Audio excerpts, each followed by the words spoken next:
Beerzerker!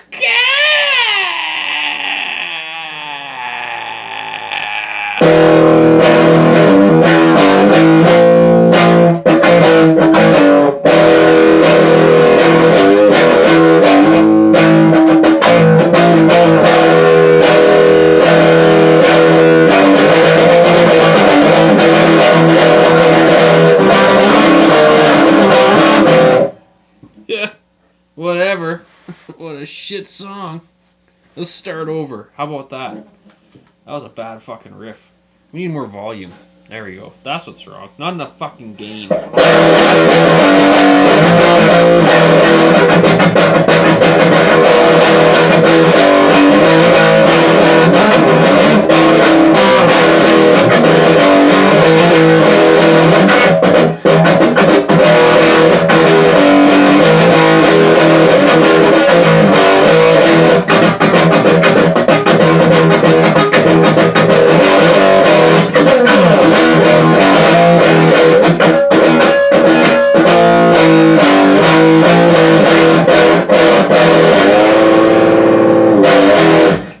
Alright. That was a bit of a scramble, but I liked it in the end.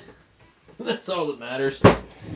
Okay, it's a Canadian cream ale from Tool Chef from Calgary, so I'm running out of batteries. So let's do this review real quick, like, you know what I'm saying.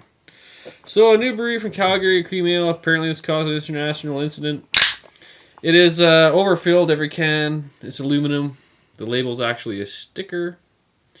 Better chill out on the pour, you know what I'm saying. It's like 5.2 if my memory works at all. I'll verify once I'm done this pour. Don't worry. The information is at hand. Like all Canadian beers typically have ABV listed.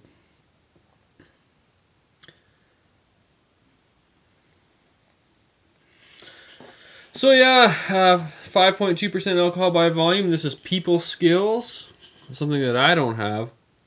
So there's the can. It's a kind of a cool label. It's just weird that it's a sticker. I don't know how that gets on there. I definitely wouldn't want to put that shit on every can. They got super light and fairly light in the hops, down to like the 20th percentile. All right. Nice head on there though. Like, wow. I just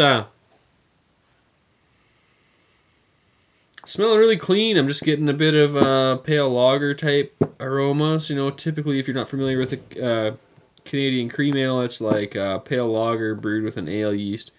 Real soft up front. And then sometimes finish with a lager yeast and they'll like age it a bit. So this is like an adjunct ale lager hybrid from back in the day, which makes sense. I don't know why this is like unique. I thought a lot of lager companies should use ale yeast to fucking maybe clean their shit up a little bit.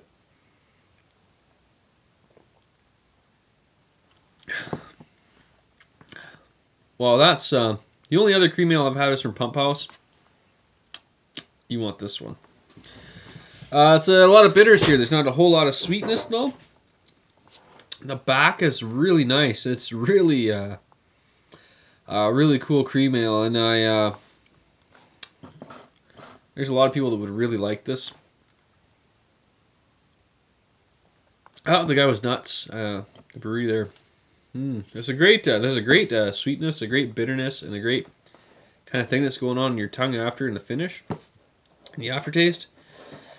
Pretty insane with the hops and the sweetnesses, and these cream ales are so candyified. You know what I mean? Like at the front, it all has Pump House was very similar, and that's the one thing that stood out with the Pump House for me is like the kind of candy flavor you're getting out of it and the smoothness.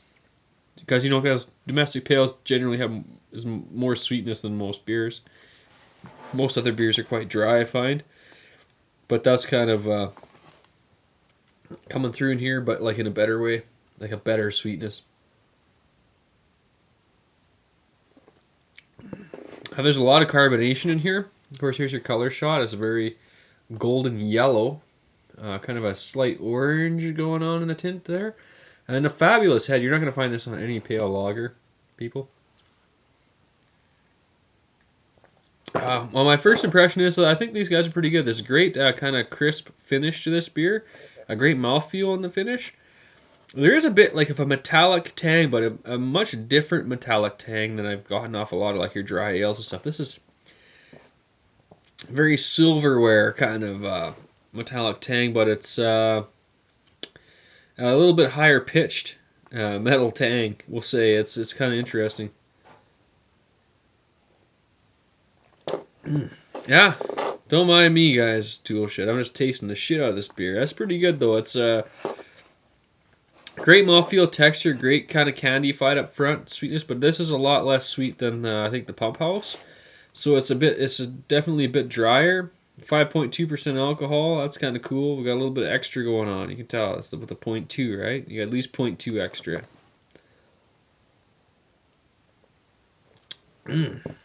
Damn. Yeah, I'm getting a little bit of like penny candy type sweetness in the middle.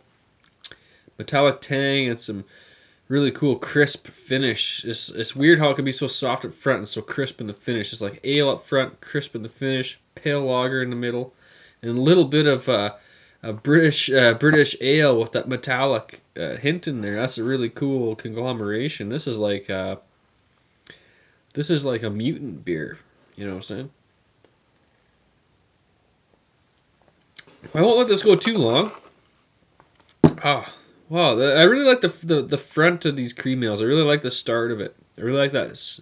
That's where you're getting the creaminess. That's where you're getting the sweetness, sweet, creamy kind of flavor. Then it's kind of neat how the bitterness ties in. I know someone who's going to love this shit. I'm going to actually, if I can maybe post this shit. But I'm sure there's probably authority on this shit, though. Definitely a great fucking cream ale. Probably one of the best around. And I've only tried, like I said, the Pump House, which was pretty good. It was definitely an accurate to the style. But this is an actual style, people. This is a Canadian style of basically a pale lager recipe fermented with an ale yeast and then finished with lager with a lager yeast and a little bit extra time, like lagering, some actual lagering going on. So it's like a pale lager, but just a little bit. A little more care taken and a little bit softer up front. So less pea shit going on, less nasty fucking lager ale shit. Lager yeast shit, I mean.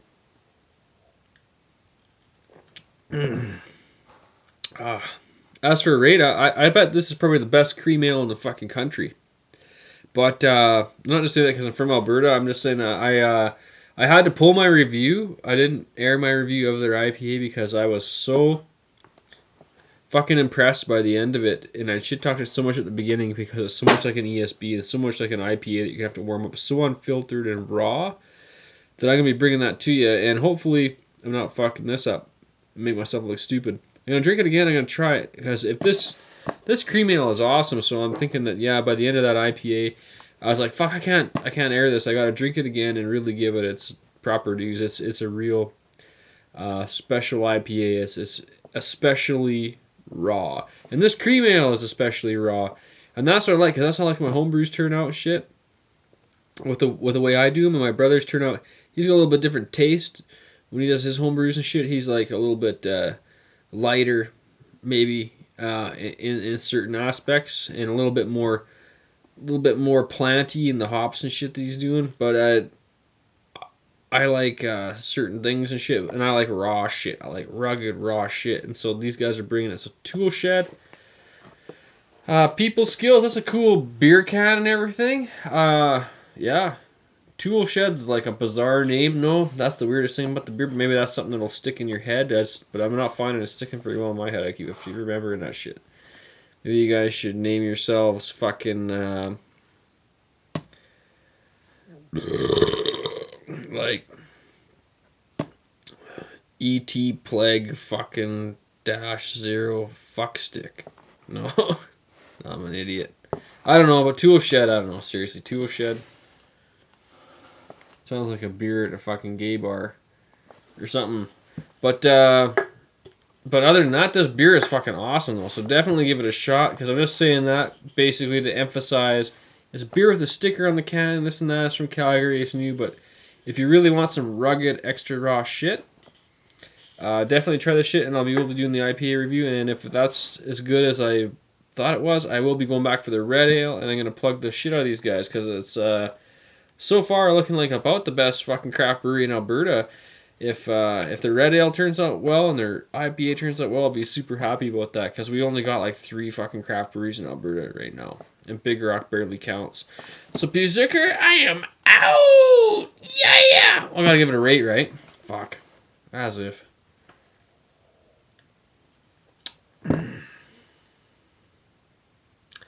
Cream ale and everything, but seriously, for the style, we'll conglomerate everything. That's definitely 9.5 out of 11 for the style. That's like a 8.5 for beer overall for sure. But that's pretty impressive for a fucking cream ale, folks. You know what I'm saying?